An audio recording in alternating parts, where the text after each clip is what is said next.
On a small, isolated plantation in Louisiana, something impossible had arrived. It was May of 1827 when whispers began among the workers.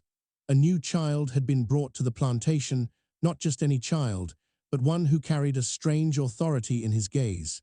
His name was Elias Moore, and he was no ordinary boy. Born under circumstances no one fully understood, Elias' presence immediately unsettled the household. The master's daughter, Lillian Hawthorne, a young woman known for her beauty and sharp tongue, had been ill for years, dismissed by doctors as fragile, weak, and delicate. But something about her unsettled Elias too. The master, Cornelius Hawthorne, was a man obsessed with appearances, wealth, and control. He believed he could manipulate everything, the land, the workers, even his daughter. But when he assigned Elias to be Lillian's caretaker, he did not anticipate the storm he had invited. Elias arrived on a warm morning, stepping off a rickety wagon that had crossed the muddy river. He stood tall, his eyes calm but piercing, as if he could see through every lie and every fear in the world. The plantation workers paused to watch, unsure why the boy inspired both awe and unease. Inside the main house, Lillian glared at him from her bed, her voice sharp and brittle. "I don't need another doctor, I don't need another hand, leave me be." Elias did not flinch. Instead, he spoke softly. "I am not here to hurt you, I am here to help you see what they've kept from you." The words were strange, dangerous even. Lillian's eyes widened. No one had ever spoken to her this way, not even her father. Outside, the river flowed slowly, reflecting the bright green leaves overhead. Inside, silence hung heavy. Something was about to change on this plantation, something that would rewrite the rules of power, control, and revenge. And it would start with Elias, and the secrets Lillian had buried for far too long. If someone arrives who sees the truth everyone else has hidden, how long before they decide to act? The next morning, Elias was shown to Lillian's chamber. The room smelled of damp wood and stale perfume. Curtains hung heavy, blocking the morning sun. Books were scattered across the floor, and a faint layer of dust covered the furniture. Lillian sat in her chair, wrapped in a worn silk robe, her arms crossed. Her eyes, sharp and calculating, studied him like a hawk. "So you are the one my father sent?" she asked, her voice dripping with suspicion. "I am," Elias replied evenly, "and I am here to see what you have been forced to endure." Her laugh was bitter, almost a hiss. "Endure, they tell everyone I am mad, that I cannot manage my mind or my body, that I am weak, that I am fragile." Elias nodded slowly. "And yet you survived, not because of them, but because of yourself." Lillian's eyes narrowed. "And you, who sent you, another doctor, another liar to humiliate me?" He shook his head. "No one sent me to obey orders. I came because someone had to see the truth. And the truth is, your father and the others have been hiding things they hope you will forget." Her trembling hands clenched. "You don't understand. There are things that cannot be spoken of, things from the cellar, things I have buried in my mind just to stay sane." Elias stepped closer, calm and deliberate. "Then let us uncover them, together. But you must trust me. You will have pain, you will feel anger. But in the end, you may find freedom, freedom from lies, from manipulation, from fear." For the first time in years, Lillian felt a flicker of hope mixed with terror. She studied him carefully, weighing his words, his tone, his steady gaze. No one had ever dared speak to her this way. No one had ever seen her truth. "And what do you gain from helping me?" she asked finally, voice low. Elias met her eyes, unwavering. "Justice, and perhaps revenge, the kind that must be earned, not begged for." Outside the window, the river shimmered in the morning sun. But inside the room, a storm was forming. The secrets Lillian had buried for years were stirring, and Elias had come to awaken them. "If someone finally sees the truth you've hidden, would you trust them, or fear what they might do with it?" That evening, Elias guided Lillian down a narrow, hidden staircase behind the pantry.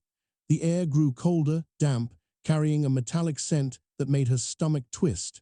She hesitated at the first step.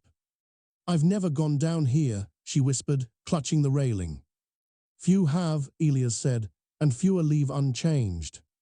The basement was a labyrinth of shadows.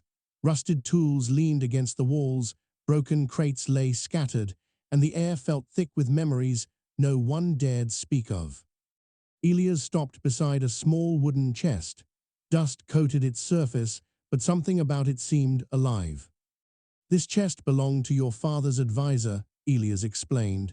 He kept records here, records he hoped no one would ever see. Names, dates, debts, punishments, things hidden from the light. Lillian swallowed hard. Her hands shook as she opened the chest. Inside were ledgers, letters, and bound journals. Every page revealed cruelty, manipulation, and lies. Her father had orchestrated events to maintain power, hiding the suffering he caused under a veil of civility. She looked up at Elias, fear mixing with awe. "You knew?" she asked. "I saw enough to piece it together," he said, "but seeing it with your own eyes, that is what changes you." Her chest tightened. For the first time, she understood how isolated she had been, how every act of madness the world blamed on her had been a reaction to this oppression. Elias stepped closer, lowering his voice. "Now you know the truth, but knowing is only the first step. The next is choosing what to do with it." Lillian's mind raced. Rage, fear, and clarity collided. She had spent years trapped, powerless. Now, for the first time, someone was showing her a path to reclaim it. "And if I choose to act?" she asked, her voice trembling. "Then you are no longer a victim," Elias said. "You are part of the reckoning." Outside, the plantation lay quiet under the moonlight. The shadows of the past had been stirred, and neither Elias nor Lillian could ignore the storm that was coming. "If you finally see the cruelty hidden around you, would you confront it, or let it continue in silence?" The next morning, Lillian awoke with a sense of purpose she hadn't felt in years. Elias was already waiting by the window, watching the sun rise over the sprawling fields. "Today," he said quietly, "you will see that control is not always about force. Sometimes it is about knowledge and timing." Lillian nodded, her hands trembling with anticipation and fear. They moved quietly through the house, avoiding the main hall. Their destination, the overseer's office, where small but dangerous truths about the plantation's operations were hidden in plain sight. Inside, the overseer, Mr. Talbot, was reviewing ledgers. His eyes narrowed at their sudden presence. "Miss Hawthorne, what are you doing here?" he barked. "I am seeing what is happening in my home," Lillian replied firmly, surprising herself with the strength in her voice. Elias stepped behind her, calm and deliberate. "We need to understand the patterns," he explained. "You cannot challenge your father if you do not know the game he plays." Mr. Talbot scoffed, leaning back in his chair. "This is none of your concern." "It is now," Lillian said, her confidence growing with each word. "Everything here affects me, and I intend to remember it all." Elias quietly observed the overseer's reactions, the slight twitch in his hand, the hesitation in his voice, the fear he tried to hide. Every detail was a piece of the puzzle they were building. By the time they left the office, Lillian felt a surge of clarity. For the first time, she realized she was no longer just the helpless daughter. With Elias' guidance, she could see the weaknesses, the lies, and the secrets of everyone around her. "You see," Elias said as they walked back to the rooms, "control is not in their hands. It is in the eyes of those who notice, who understand, and who wait." Outside, the fields were calm, workers moving as if nothing had changed. But a subtle shift had occurred. The seeds of rebellion, careful and silent, had been planted. "If you learn the hidden truths of those in power, would you wait patiently or strike immediately?" The sun had barely risen when Elias led Lillian to the edge of the slave quarters. The workers were already moving through the fields, carrying baskets and tools, their expressions weary but disciplined. "Observe them," Elias whispered. "Every gesture, every glance, every hesitation tells a story." Lillian watched carefully. A young worker, barely 16, kept glancing at the overseer before acting. Another woman, carrying rice baskets, shifted her weight nervously whenever a guard passed. These small signs were invisible to most, but Elias saw patterns in them. Now, he said, we act without raising suspicion, influence without force. That is the key. He approached the young worker and quietly whispered advice about organizing the baskets more efficiently. The boy nodded, eager to please, unaware that his small compliance was a step toward Elias' larger plan. Next, they moved toward the kitchen. The cook, an older man with years of experience, grumbled about Lillian's presence. Elias smiled and asked for her help preparing a simple herbal infusion. Lillian followed instructions carefully, and soon the cook began to notice that his methods were subtly changing. Without realizing it, he was now part of the plan. By midday, Lillian began to understand Elias' method. Power did not always come from strength or threat. It came from knowledge, subtle guidance, and careful observation. Even small actions, changing a routine, offering a suggestion, could ripple through the plantation like invisible threads. You see, Elias said, resting his hand lightly on her shoulder, they think they control everything. But in reality, the ones who notice, who understand, and who wait, hold the true power. Lillian's eyes lit with understanding. For the first time, she realized she could participate in shaping the fate of the plantation, not by rebellion, not yet, but by becoming invisible yet influential, a shadow moving silently among them.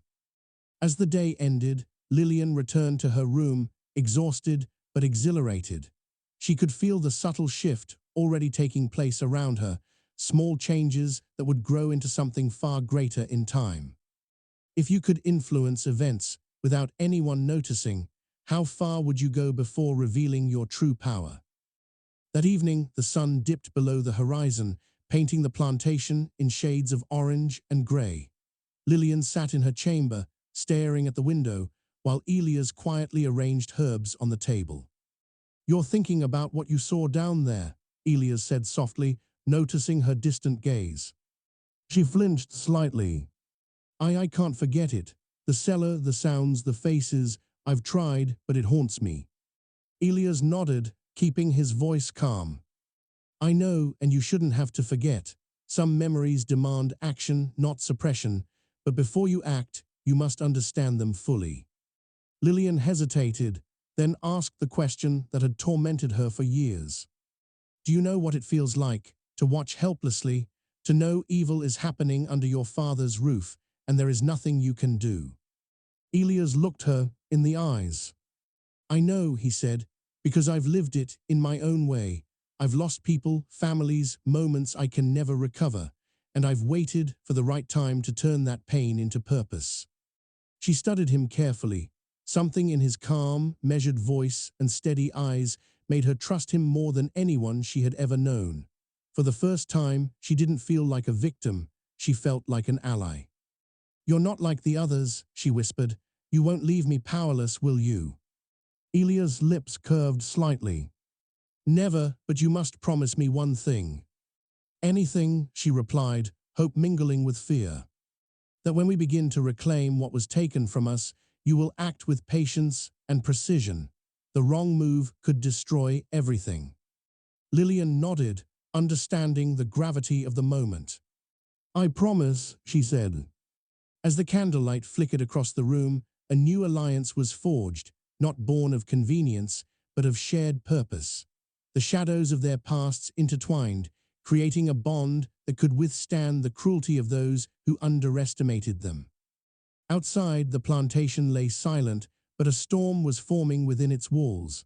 Knowledge, trust, and strategy were taking root, and soon they would act. If someone shows you how to turn your pain into power, would you follow them, even into danger? The next morning, the sun barely broke through the mist that hung over the plantation. Elias and Lillian moved quietly along the edge of the main hall, careful to avoid the master's sharp eyes. Patience, Elias whispered. Revenge is not in the strike, it's in the preparation. Every observation, every small action is a piece of the larger plan. Lillian nodded, her hands still trembling, but determination burning in her eyes. In the kitchen, A housemaid named Clara struggled to complete a task under the watchful gaze of the cook. Elias leaned close and quietly gave Lillian instructions. Help her but subtly, make the task easier without him noticing. Each small act builds trust and exposes cracks in the household. Lillian moved carefully, guiding Clara's hands, offering whispered advice. The cook didn't notice the change, but Lillian felt the power of her actions. A minor shift, almost invisible but significant. Later, near the river, Elias pointed out another opportunity. See the guards by the river, they think they are vigilant, but they are predictable. Patterns repeat. Notice them, mark them, and remember, they are not invincible. Lillian followed his gaze, realizing that small knowledge could become power. She remembered the cellar, the letters, the hidden journals.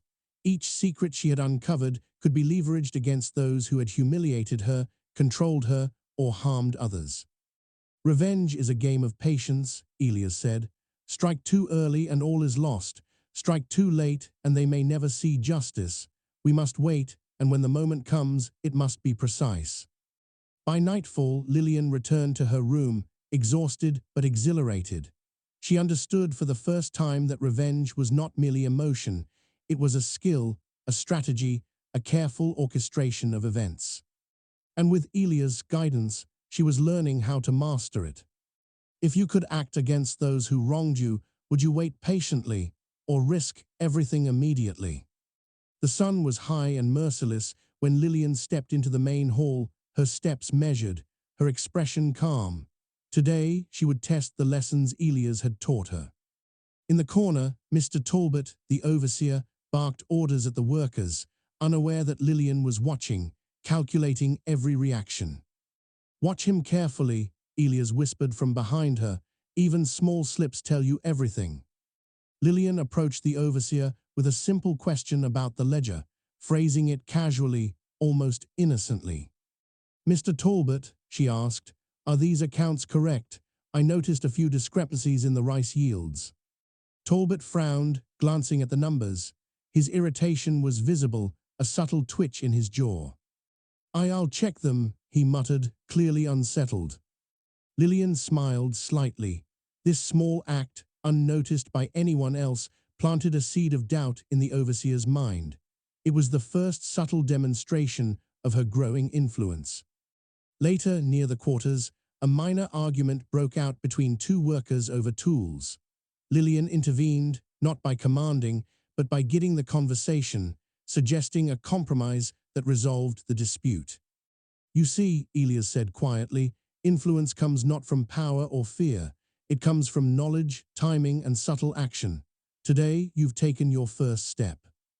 Lillian's heart raced, not from fear, but from the thrill of agency. For the first time, she felt the faint but intoxicating taste of control, her thoughts, her actions, her words influencing others without anyone realizing. By dusk, she returned to her room, exhilarated but thoughtful. The seeds of subtle power were planted, but the real test was yet to come. Would she have the patience to use them at the right moment, or would temptation force her hand too soon?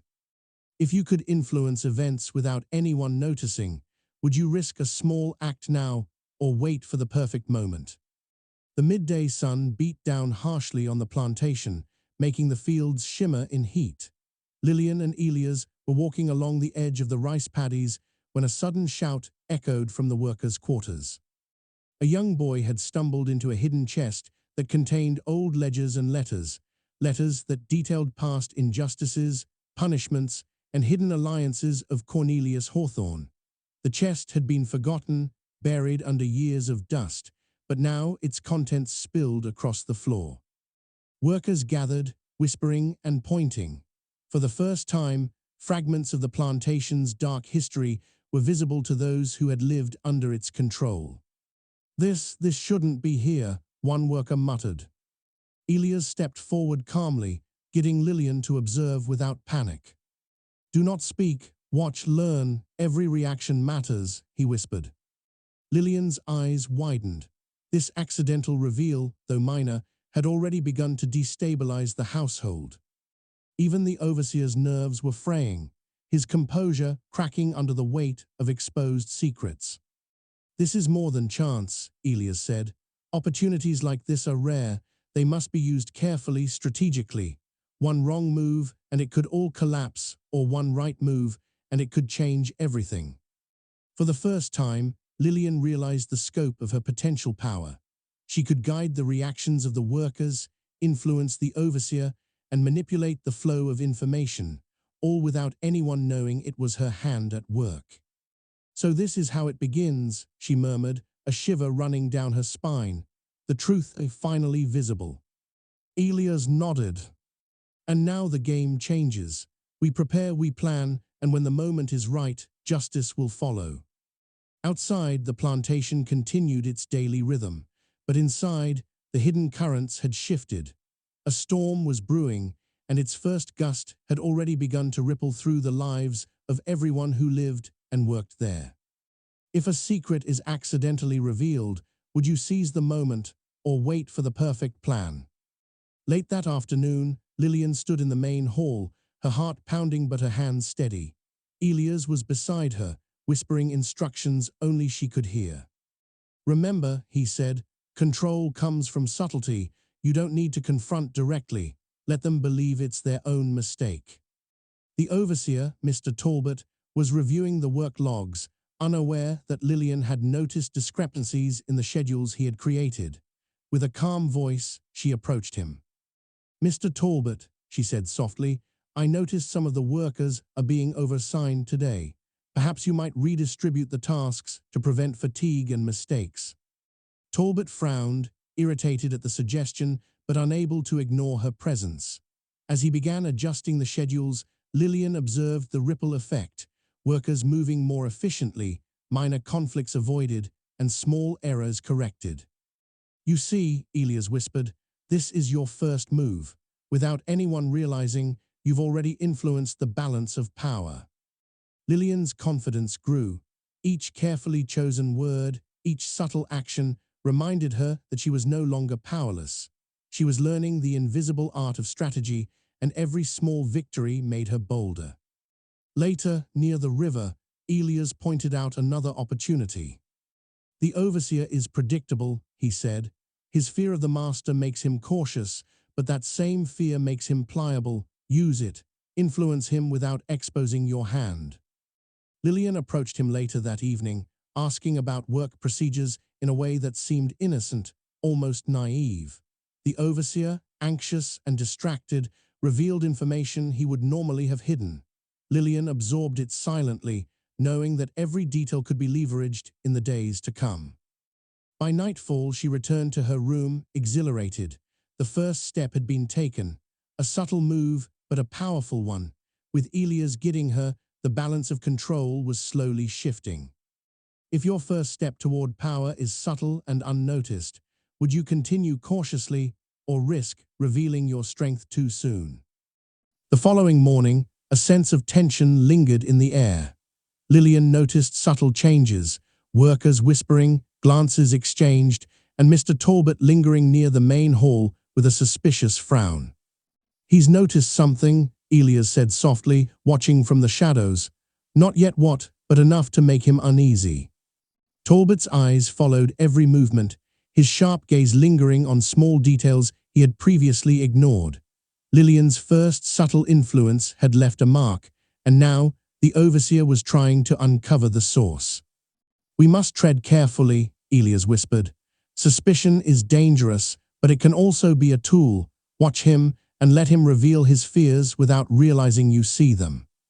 As Talbot questioned the workers about their tasks, Lillian observed quietly.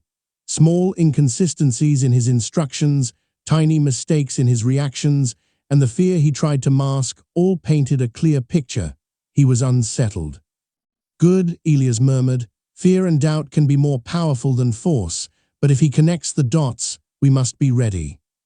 That afternoon, Lillian practiced subtle manipulation again, adjusting schedules, quietly guiding workers, and observing the ripple effects. Every action was small, invisible to most, but it was slowly tightening her control. Yet as dusk fell, Talbot's suspicion grew. He lingered near the workers' quarters, his eyes sharper, his questions pointed. One careless glance could reveal everything they had worked for. "Do you feel it?" Elias asked. "The first real challenge, he is noticing the cracks. How we respond now will set the pace for what comes next." Lillian's hands clenched, not in fear, but determination. This was the test she had been waiting for, the moment to measure her influence against the first real threat. If someone begins to suspect your subtle moves, would you back off, or push further to test their reaction? That evening, the sun dipped low, casting long shadows across the plantation. Lillian and Elias moved quietly through the halls, aware of Talbot's heightened vigilance. "He's probing," Elias whispered. "We must misdirect without being obvious. Let him chase shadows while we strengthen our position." Talbot entered the main hall, his eyes scanning every corner, every worker, every detail. His suspicion was palpable, his movements rigid. "Miss Hawthorne," he called, voice sharper than usual, "I need your presence here. There are discrepancies in the schedules. Some tasks were completed incorrectly." Lillian stepped forward, calm and composed. "I only noticed what seemed out of order," she replied lightly, masking her confidence. "Perhaps the workers were distracted or misinformed." Talbot narrowed his eyes, sensing she was hiding something. "Distracted, misguided, or were you supervising?" he asked, tone accusing. Elias, standing just behind her, subtly guided her words. "I simply observed, Mr. Talbot," Lillian said carefully. "If adjustments are needed, I merely suggested them, nothing more." Talbot paused, unsure whether to press further.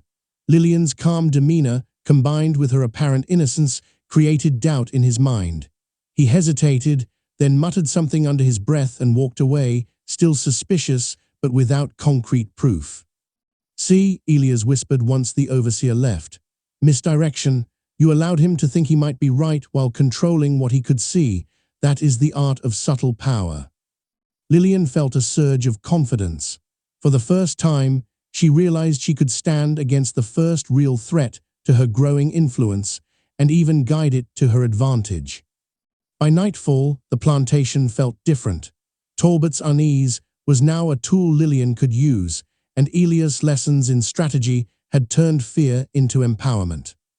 "If someone suspects your actions but lacks proof, would you continue your plan or step back to reassess?" The following morning, the plantation seemed quiet, but the air was thick with anticipation. Lillian, guided by Elias, had prepared a small test for Talbot, one that seemed innocent but would reveal his reactions. "Subtlety is key," Elias whispered. "You want him to think he controls the situation, while you quietly observe how he falters." In the main hall, Lillian casually mentioned a minor issue with the workers' schedules, a fabricated problem she had planted the night before. Talbot's eyes narrowed, and he immediately sprang into action, reviewing the logs with excessive scrutiny. "See how he moves," Elias whispered. "He believes he must solve it. That tension, that distraction is now under your influence." Lillian watched as Talbot's overreaction caused small mistakes to appear elsewhere. Workers were reassigned, tools misplaced, and minor conflicts erupted among them. Yet no one suspected Lillian had orchestrated the entire chain of events. "Power is not in confrontation," Elias continued. "It is in getting their choices without them realizing. Today, you've proven that you can manipulate even the most watchful observer." By afternoon, Lillian began noticing subtle changes in Talbot's behavior.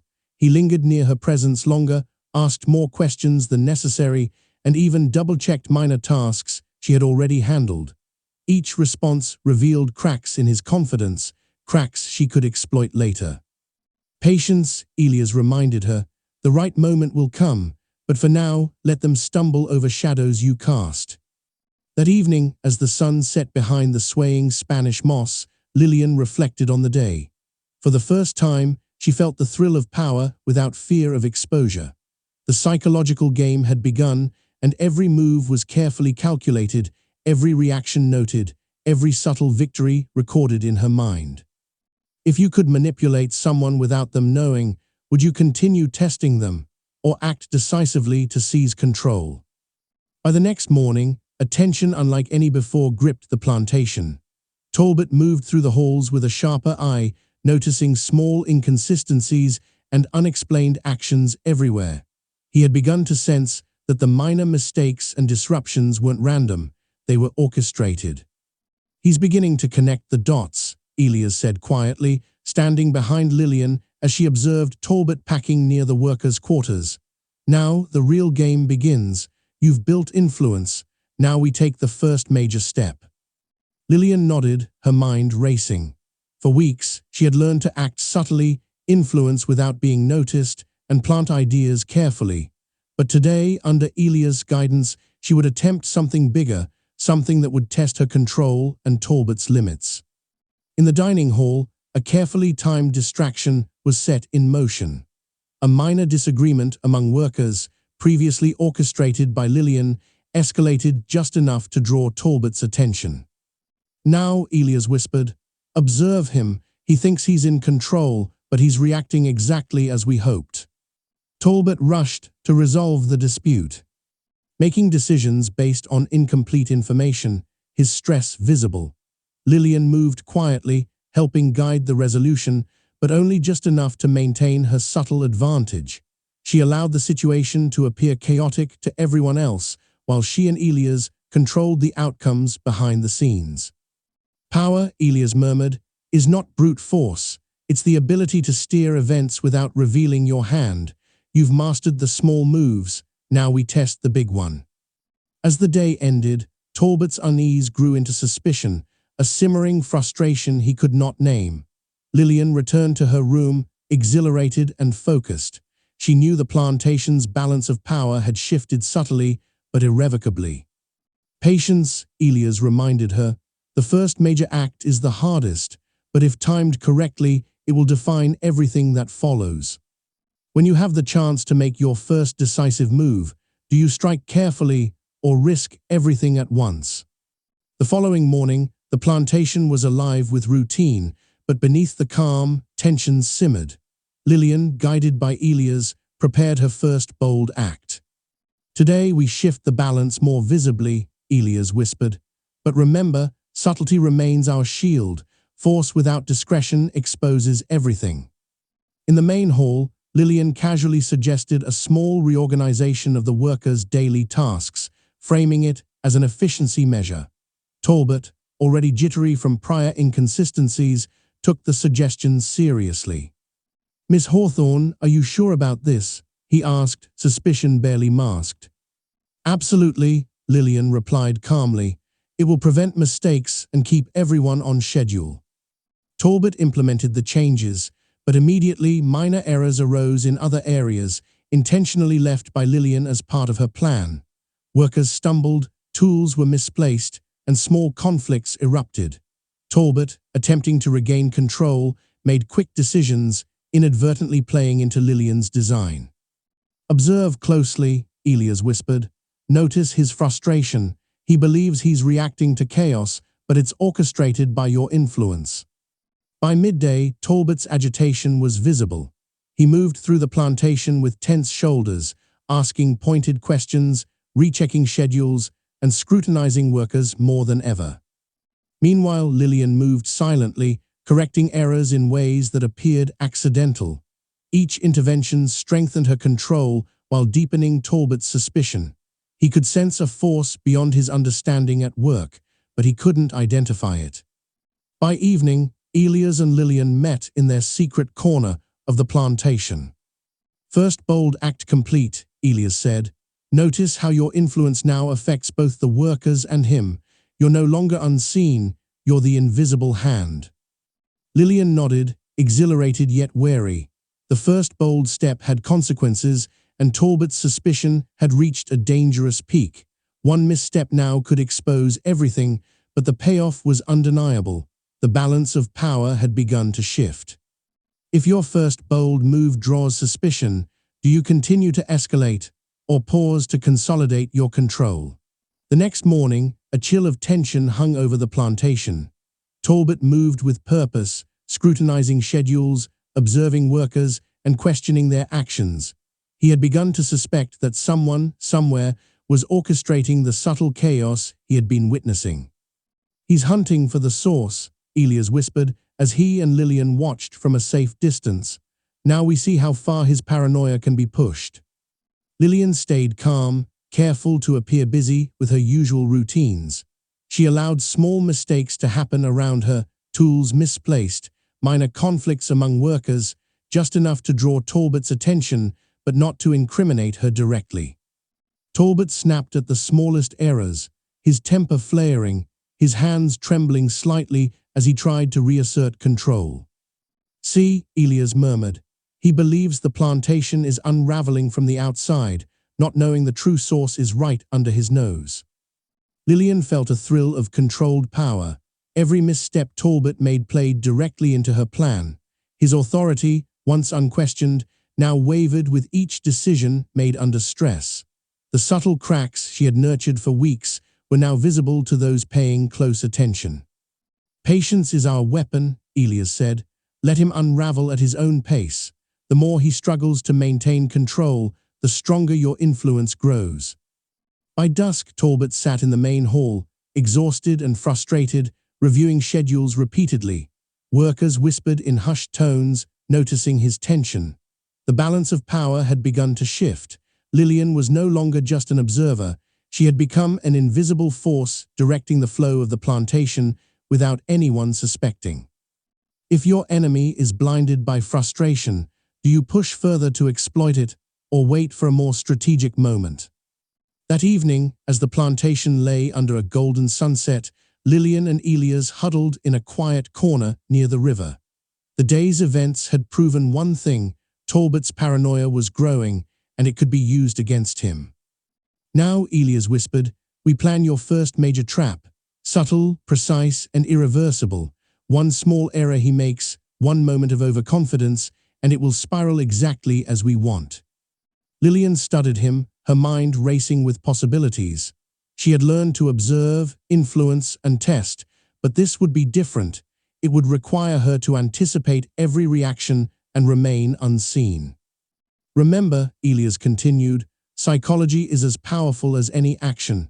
He must think he is in control, yet every step he takes must lead him deeper into the path you've laid.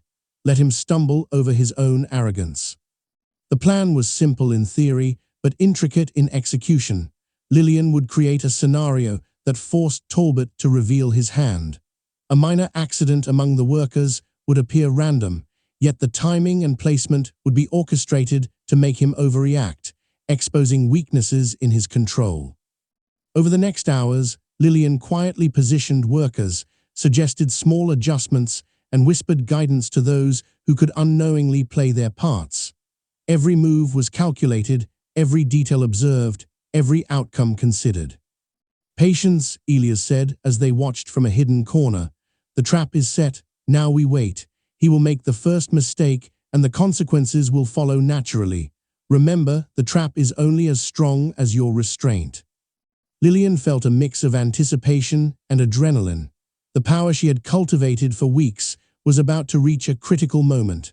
One misstep from Talbot, one spark of arrogance, and her first major act of influence would succeed perfectly.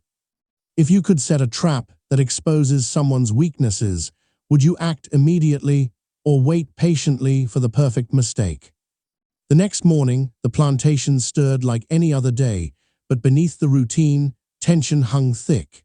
Talbot, unaware of Lillian's orchestration, moved to inspect a minor disagreement among the workers, a situation carefully engineered by her. "Watch closely," Elias whispered. "Every reaction counts." Talbot's frustration grew as he attempted to restore order. He yelled at workers, demanded corrections, and rushed from one task to another, unknowingly walking right into Lillian's trap. Each misstep she had subtly arranged magnified his stress, making him appear increasingly incompetent. Workers whispered among themselves, noticing the overseer's agitation. Rumors spread quietly, doubts seeded in the minds of those who once obeyed without question. Lillian observed silently, noting every reaction.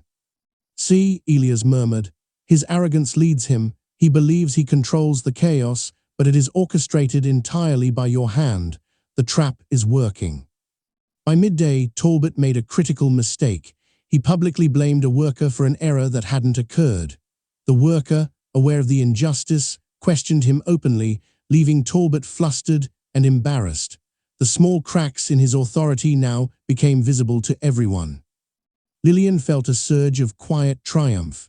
Weeks of subtle influence and observation had culminated in this moment. The plantation's balance of power had shifted, and Talbot, the once formidable overseer, was now vulnerable. "Patience and precision," Elias said. "This is how control is taken, not seized. Never underestimate the power of small, invisible moves leading to big results." As the sun began to set, the plantation felt different.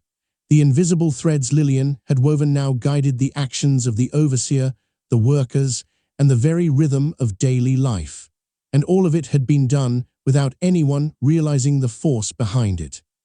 If your plan succeeds perfectly, do you reveal your control, or let the world remain unaware of your influence? By the next morning, Talbot's frustration had reached a breaking point. His authority, once unquestioned, was now undermined at every turn. Workers whispered behind his back, errors multiplied, and the subtle chaos he couldn't control gnawed at him relentlessly. "He's desperate," Elias whispered, as he and Lillian observed from a hidden vantage point. "Desperation makes people reckless. That's when the final move must be made." Talbot stormed through the plantation, attempting to impose rigid control. Orders flew, punishments were given, and he pushed the workers harder than ever. But every action only worsened the situation. Lillian's subtle traps had primed the plantation to resist. His attempts to reassert dominance were falling apart. Lillian, calm and composed, reviewed the plan one last time with Elias. "This is the moment," he said. "All your preparation, all the subtlety, everything leads to this. One decisive act, and the balance of power will finally shift completely." Together, they identified the perfect opportunity. A public inspection of the fields, where Talbot would be forced to act, make decisions under pressure, and reveal his unraveling authority to the entire plantation. "Patience," Elias instructed. "Let him expose himself fully. The world will see his incompetence, and your influence will solidify. Strike only when the timing is flawless." As the inspection began, Talbot, blinded by pride and panic, reacted predictably. Minor errors he could have ignored became major conflicts, his overreactions visible to all. Lillian moved quietly, guiding the workers, preventing disaster, and allowing Talbot to dig his own hole deeper with each decision. By midday, it was clear. Talbot's authority had collapsed publicly. Whispers of rebellion and dissatisfaction among the workers grew louder, while Lillian's calm, controlled presence became the unseen guiding force. "This is it," Elias said softly. "The final act is near. Only one step remains to fully secure the outcome. If your opponent is unraveling in public, do you confront them directly or let the consequences speak for themselves?" The plantation was tense as the sun rose high over the fields. Today would decide everything. Talbot, desperate and blinded by pride, prepared for the inspection, unaware that Lillian and Elias had orchestrated every detail to ensure his public downfall. "This is it," Elias whispered. "Every subtle move, every trap leads to this moment. Stay calm, let the plan unfold perfectly." Lillian positioned herself strategically, overseeing the workers while remaining seemingly passive. Each error Talbot noticed had been planted, every challenge calibrated to provoke him. As Talbot attempted to correct a small mistake in the rice paddies, he overreacted, shouting and assigning impossible tasks. Workers faltered, tools were mismanaged, and minor conflicts erupted, all exactly as Lillian had anticipated. "He's trapped by his own actions," Elias said. "Watch how he unravels." Talbot's panic grew with every misstep. The plantation staff, once obedient and silent, began whispering openly about his incompetence. Lillian moved quietly, guiding the workers subtly, ensuring nothing spiraled out of control, while allowing Talbot to expose his unraveling authority to everyone. By midday, Talbot was humiliated publicly. His attempts to regain control failed, and the plantation's balance of power had shifted entirely. Lillian's influence was now absolute, yet invisible.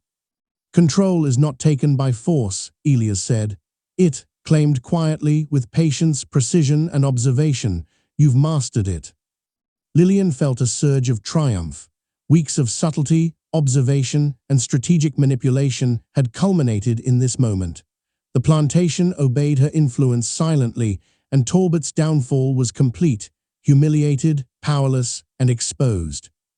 As the sun set, Lillian and Elias walked through the fields, their presence calm but commanding. The lessons of patience, subtlety, and strategy had been tested, and the victory was undeniable.